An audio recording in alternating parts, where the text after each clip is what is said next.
All right. Let's learn an interesting concept today that is Dependabot Alerts.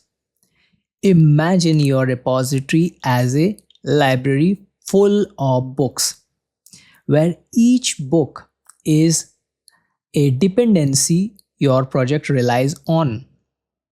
Sometimes a book might have missing pages or harmful content that could cause problems.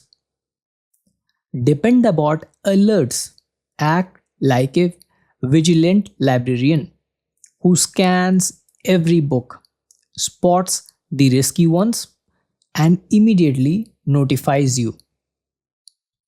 It even suggests and creates updates to replace the unsafe versions, ensuring your project stays secure and reliable without you having to check every dependency manually.